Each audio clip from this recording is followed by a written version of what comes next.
All right, so then the last part of the lecture going to be concentrated on application of Newton's third law. And this is generally when you have two objects that interacting with each other. So for example, in this picture over here, we have two objects, a truck and a car, and they are connected, interacting through this rope. So this rope is connecting truck and a car. And when the truck is basically moving, accelerating, so is the car because they're connected. So acceleration, that if I look at, for example, for the truck and compare it to the acceleration of the car, they're going to be the same because of the, that rope that connects them, how one object is accelerating exactly same way the second one accelerating. So we call this acceleration constraint. And generally any two objects that are connected will always have the same acceleration. So you can see, right, in terms of, in this particular example, both of them are moving in an x direction. So you can say acceleration of the car in x direction equals acceleration of the truck in x direction, so equals to some ax.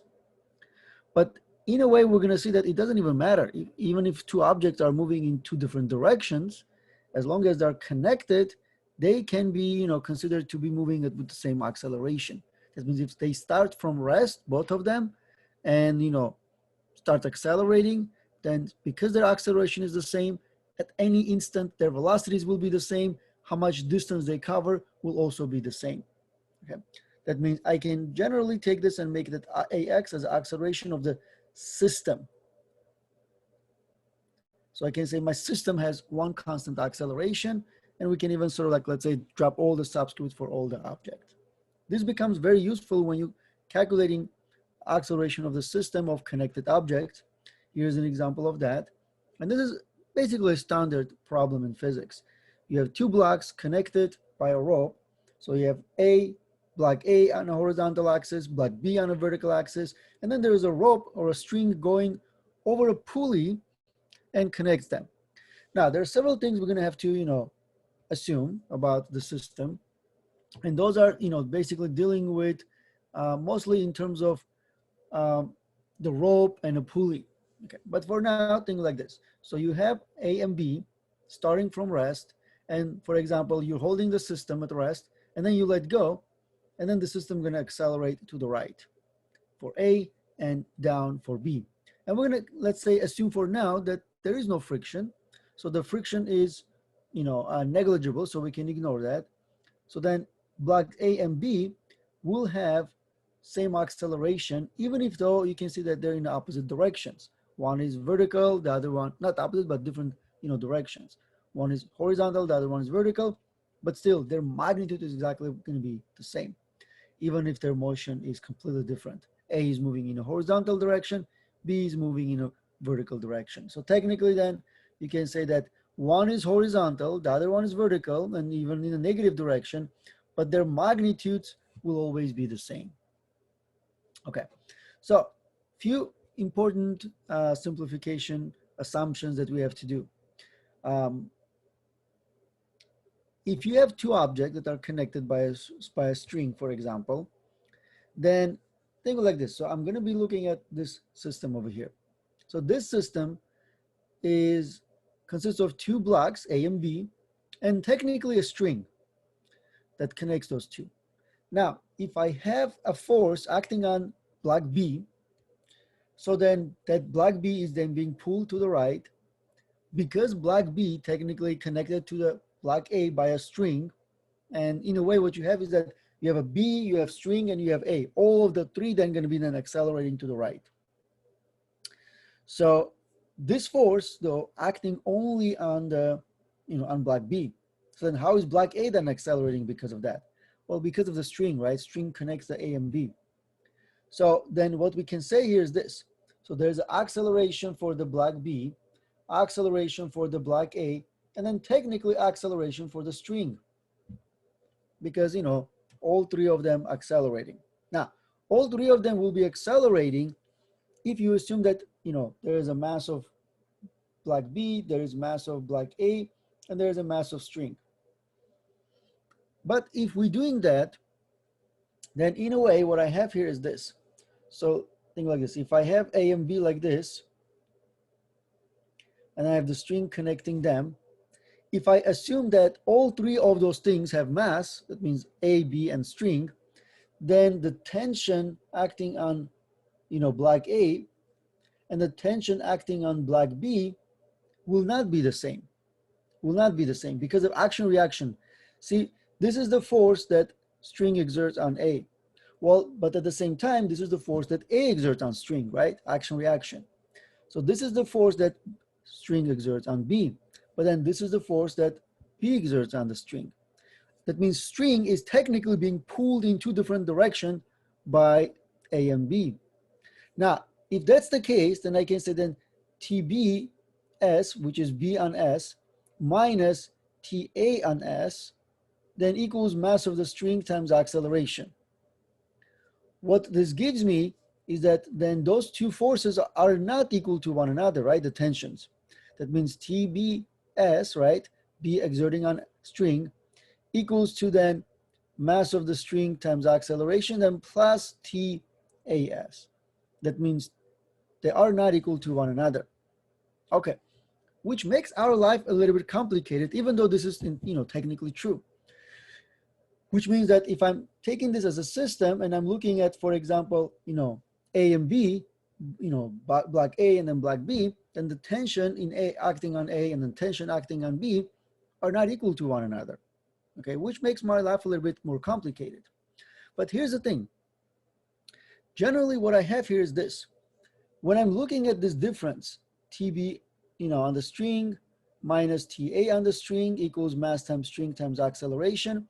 So technically this term is so small that it's almost equals to zero because mass of that string is generally tiny compared to the mass of the blocks. So let's say the blocks could be like 5 kilogram, 10 kilogram, where the string could be like only a few grams. So it's a really small, mass for the string. So then we can make this what we call approximation, and we can say that this is a massless string. So we're calling this massless string approximation. And in a way, we're saying mass of the string equals zero. And if that's the case, then the right side, mass of the string times acceleration of the string, gonna give me zero. That means this difference equals to zero, which means that those tensions on each side, right, is exactly the same. That means I can then approximate that if I have a string connecting two objects, tension anywhere on that string, doesn't matter which part of that I'm talking about, will be exactly the same. Otherwise, tension over here would have been greater than tension over there, right? If I don't take mass of the string to be zero, and then the string had to be taken into account as another object in my system, okay? And the tensions are not the same along the length of the string. All right, so obviously in real life kind of applications, we have to do that. But in simple examples, let's say we can ignore it because it's so small, just like we say there's a frictionless surface. So technically there is no such thing as a frictionless surface because every surface has a little bit of friction. But if the friction is very small, we can just say it's negligible. Let's say then ignore it. All right, so this is massless string approximation, which is very important for us to be able to solve this problem. Okay, that means mass of the string along one rope or one string, right, is going to be zero, and then the tension everywhere is exactly the same. All right, which then allows us to do this. If I come back to this example, so then I have block A and block B. And then what I have here is I can separate this into two systems, system A, and then here I have system B. Because then what I can do here is this. Here's free body diagram for system A. Block A has a tension force to the right, normal force up, gravity down, right? So that means those are the free body diagram for this block A. And then same way I have block B, right? It has forces acting on it. That means what I can do here is this is the free body diagram for my system A. Then I can look at in terms of, okay, so this is my system A table, forces, then X components, then Y components. Then here's my tension force, my normal force, and my So this is again system A. And then my, weight, so I put like W for that. So then this is my net force. So then what I have is this: tension acting in a positive X direction, it has no Y component. Normal force acting in a positive Y direction, and then weight acting in a negative Y direction. So it's MA times G. Now, in a Y direction, since the black A is going to be just speeding up to the right, there is no acceleration, so I put it over there 0. But in an X direction for the black A, there's going to be mass times acceleration of black A. So mass of A times acceleration of black A. Okay. So I'm kind of don't have enough room, something like that. So then what I can do here is I can make an equation from here. So here's my equation 1. Tension acting on black A, something like that, right, is equals to mass of A times acceleration of A, and equation 2 in a Y direction, where normal force acting on A is equals to mass of A times G, which is, basically you can see, right, normal force and weight canceling each other and they're equal to one another. This is my system A.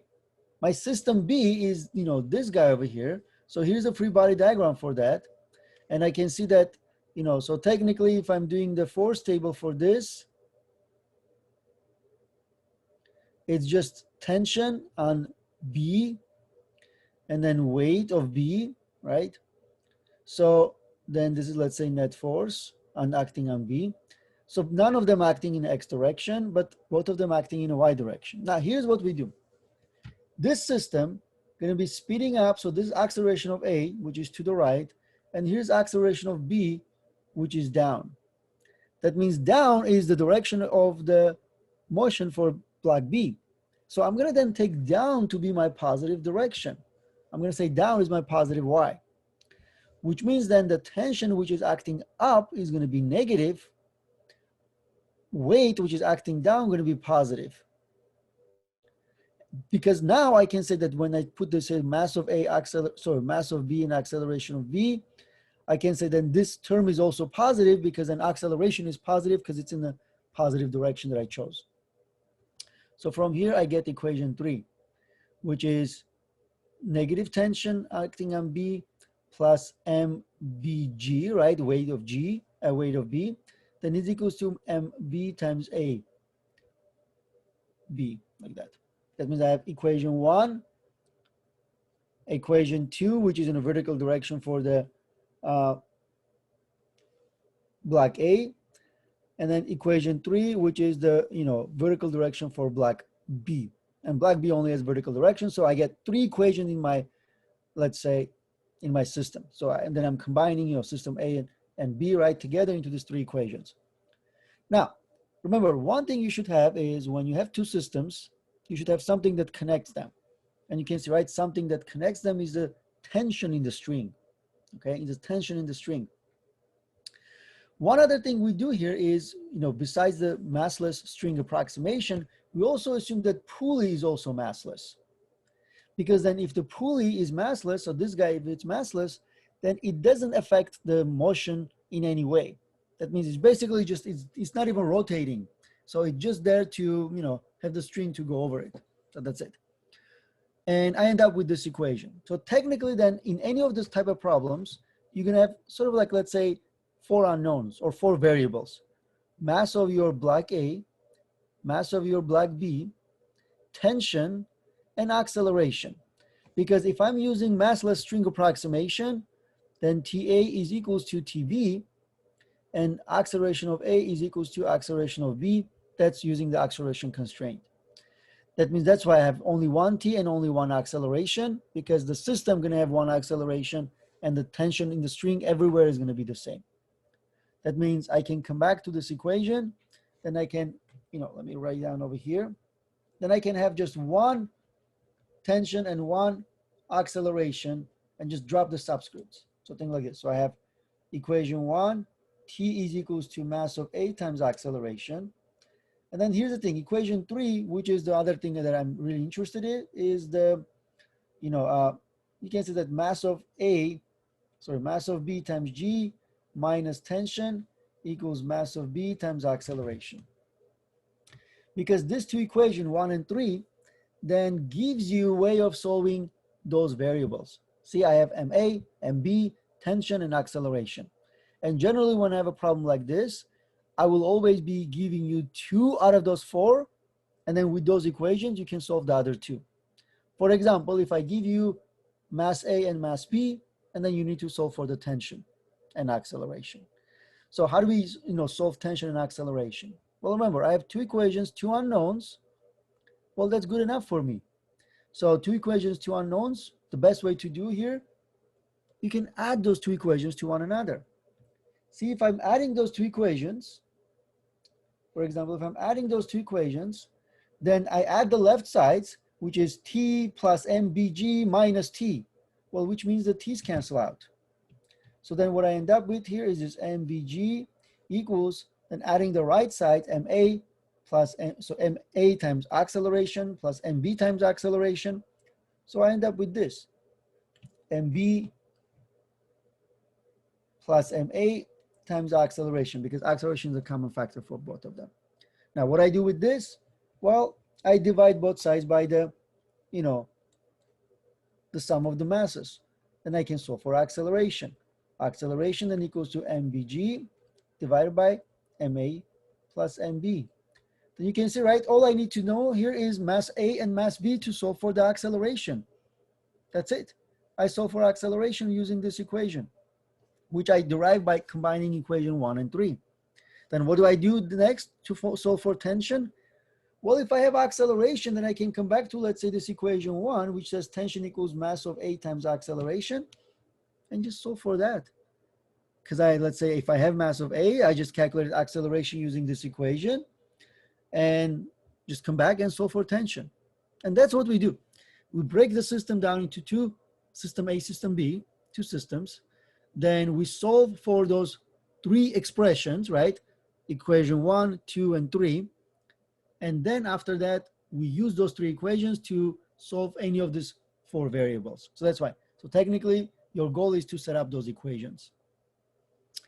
All right, so we have an example that I'm going to do, so you guys will see.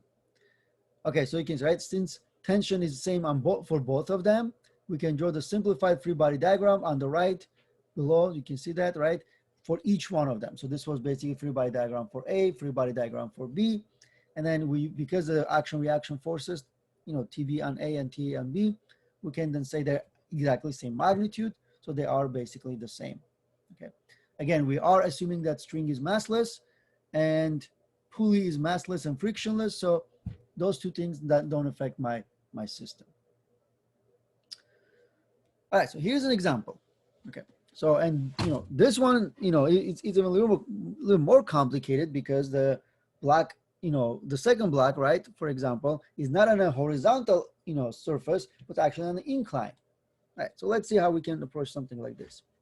So we have 2 objects that are connected by a light string. Well, here's the keyword. The light string means that you can treat it as massless. Okay, that passes over a frictionless pulley. Good, as shown. Okay, assume the incline is frictionless. That's also good. And take then mass 1 to be 2 kilograms, mass 2 to be 6 kilograms, and then the theta to be 55 degrees. So draw free body diagram on both objects. Then find the magnitude of acceleration of the objects, the tension in the strings. Remember, those are the 2 things we can have, right? Because see, I'm giving you mass 1, which is 2 kilograms, and mass 2, which is 6 kilograms. So if I give you the mass 1 and mass 2, you can then solve for tension and acceleration. But then once you solve for acceleration, you can also solve for some of the kinematic variables, like let's say the speed of each object 2 seconds after it is released from rest. Well, we can do that too, because we learned that once you have object, acceleration, right? Then you can, assume if it's constant, you can use those kinematic equations to solve for speed, right, at some later time. All right, so let's do the free body diagram. So free body diagram, now, again, what we do, we break it down into 2 systems like that. And we can see, again, tension is the same for both of them. So we have to have something that is, linking those 2 systems. So I'm going to say this is system 1. The system 1 is easy because what I have here is I have this block A, so mass 1, And then I have two forces acting on it. So I have one is the tension. I can just say tension 1, right? And then here I have weight 1. Okay. Now the question is that in which direction will the system be moving? Well, you have to kind of, use liberal, let's say critical thinking, some logic here. So this M1 is only 2 kilograms. Mass 2 is 6 kilograms. It's 3 times heavy. So then in a way, I can estimate that in this situation, right, because mass 2 is much greater than mass 1, the system going to be accelerating like this. This is A1 and this is A2. All right. That means here's my acceleration 1. So I'm going to take up as my positive. So that means that's going to be for my free body diagram for 1. All right. So let's do then free body diagram for the, M2. All right. So here's my system 2 then.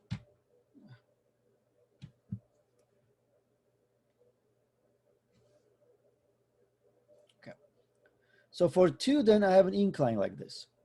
Okay, so I have an incline, and this is theta. Now, what I do here is I draw my coordinate system. Remember, what we can do here is we can do a tilted coordinate system like this, right? Then I place my object at the center. Here's my M2. Then we look at all the forces acting on it. So, well, what I have here is this. There is one force that is acting always on objects, remember that, and that's gravity, straight down. So this is weight 2. Then what I have here is this. Well, there's a normal force because it's on the surface, so normal force. And there's a string, right? So string to the left, right, upward. So that means there's in this direction, I have then the T2, tension 2. That means this is then the free body diagram for the black 2. Remember, so technically then what I have, this theta here is always the incline theta. That means what gravity makes with respect to negative y-axis is the same as the incline angle. All right then. So next will be to finding the acceleration. So then what we do here is we do the force table to summarize all the variables for us, right? So here's the table for the system 1. So I have tension 1 and weight 1. And I can see that in x direction, there is nothing there. So this is 0. But in a y direction, since I take up positive, so plus T1 minus weight 1. And then this is equals to mass 1 times acceleration. Again, I'm going to use acceleration constraint, where A1 is equals to A2. And technically later, we're going to say that T1 is also equal to T2. So, but right now I can at least, have one equation from here, which is T1 minus weight 1, which is M1G, then equals to M1A. That's my equation 1 from here. Then I do the same thing for the second, system. My forces, then X components, Y components. Now, I have 3 forces here. So I have then tension 2, then I have normal force, then I have weight 2. And that gives me net force. So what is my tension 2? Well, tension 2 acting in a negative x direction, there's no y component. Normal force is acting upwards, so in a positive y direction, so that's what I get. Now let's look at the weight.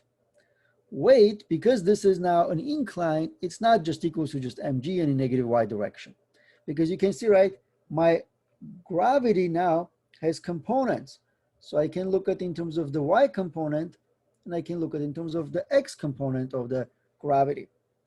And because gravity in this case is going to be, two-dimensional vector, so I have to break it down into components. And you can see, right, if I move the x component here, x component is opposite to the angle theta.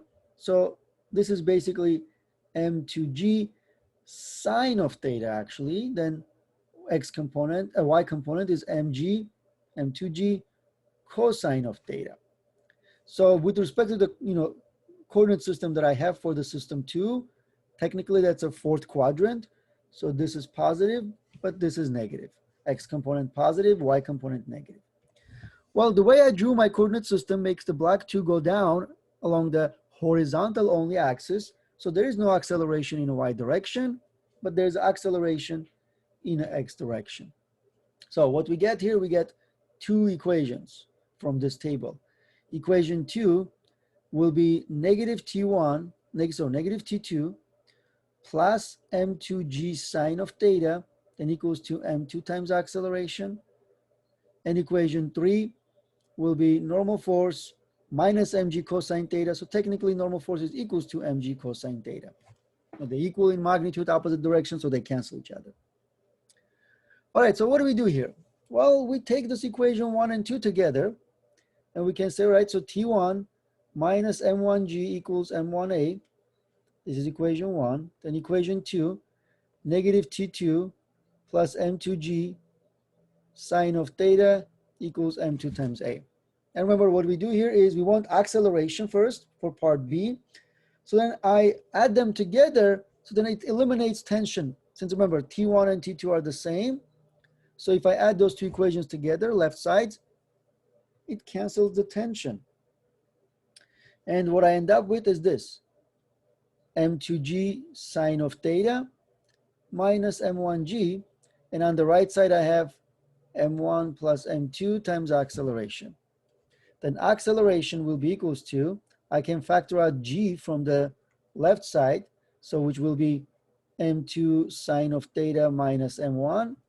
And then if I divide both sides by m1 plus m2, then I have expression for the acceleration. Okay. So this is my equation for then the acceleration. If I plug in all the values that I'm given, which is just mass 1, mass 2, and the g and sine of theta, which is basically given as 55 degrees, I can calculate the acceleration to be 3.57 meters per second square.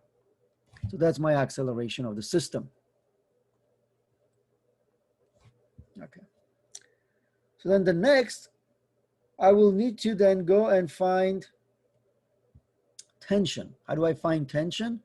Well, any equation that I already have tension. So for example, equation 1. Equation 1 says then T1 will be, well, tension is equals to, then if I rearrange, becomes M1A plus M1G, which is basically equals to M1A plus G. If I calculate this tension, then I'm going to get 26.7 meter per second. Oh, never mind, 26.7 newtons. I jumped ahead. Part D is a speed. Anyway, so this was part B, and this is part C, finding the tension. The last one is that the speed of each object 2 seconds after it is released.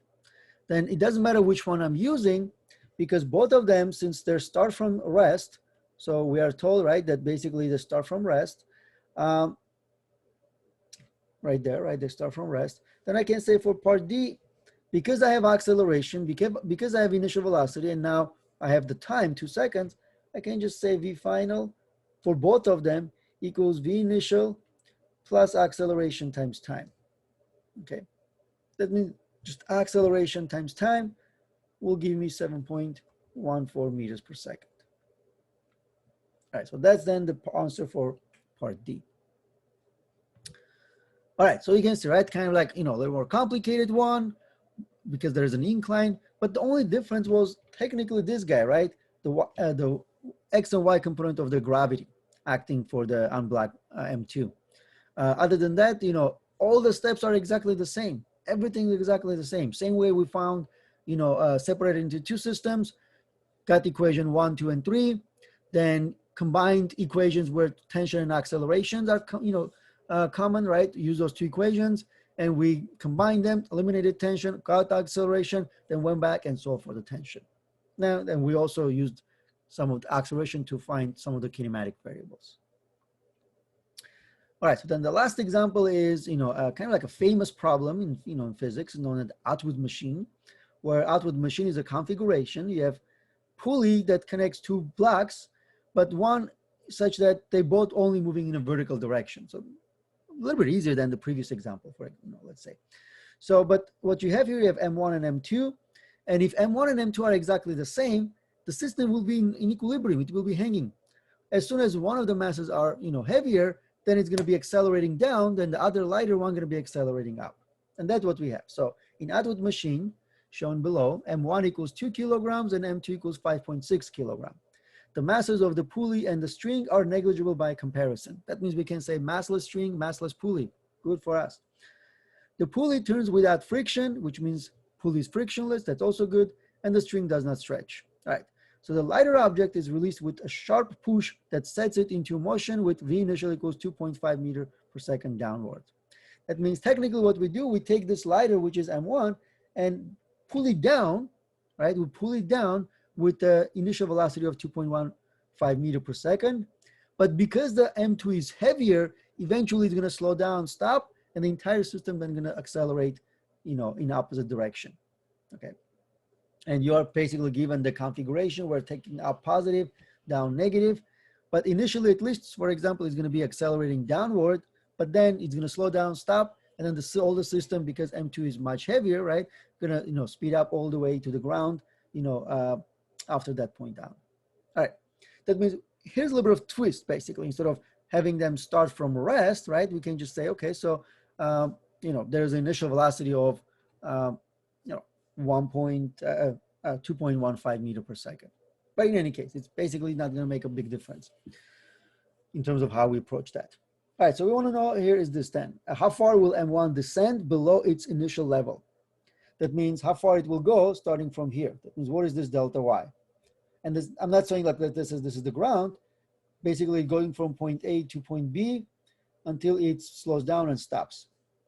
Well, since I have my initial velocity, and for example, all I have to do here is maybe then find, and I know my final velocity, right, at point B, because I know it's going to be 0, because it's going to, slow down, stop, and then, basically start speeding up upward. So I have my final velocity, I have my initial velocity. Well, if I have an acceleration, then technically I could have solved for this, right? I could have solved for then this delta Y. That means what we need to do here is then solve for acceleration using Newtonian dynamics, which means then I separate this into two systems again, like before. Here's system 1, here's system 2, and then basically the same thing as we did, in the previous examples. So system 1, which is block 1, have, tension 1 up, weight 1 down, taking up as positive direction. My force table going to be, simple enough. Nothing in the x direction, so it's tension and weight 1. Net force, this is 0. Taking up positive, then plus T1, then minus M1G, then it equals to M1A. Okay, that means I get this one, equation 1, where T1 minus M1G equals then M1A. Then I look at system 2, which is again simple enough, where here's my block, and there are two forces, right? Weight 2 and tension 2. Okay, but remember, technically then always we can say that T1 is equals to T2, A1 is equals to A2. So I can pretty much drop the subscripts over there. Okay, so what do we get for the table? Basically same thing. That's why, like, sort of tension, this is then weight 2, then this is net force, so 0, 0, 0. But since here down is positive, negative T, then M2G, here then M2A, okay, which is for the net force or the acceleration.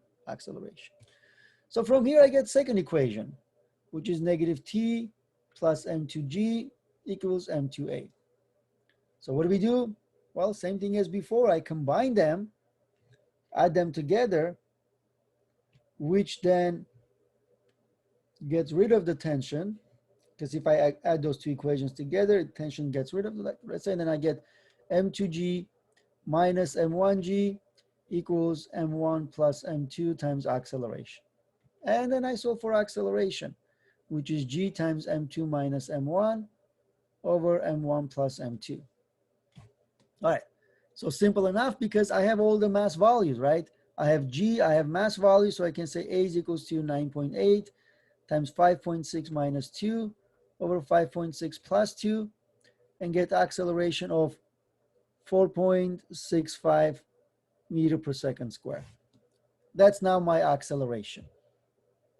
Okay, so this is basically none of the parts, right? So this is not, I haven't even gotten to part A yet.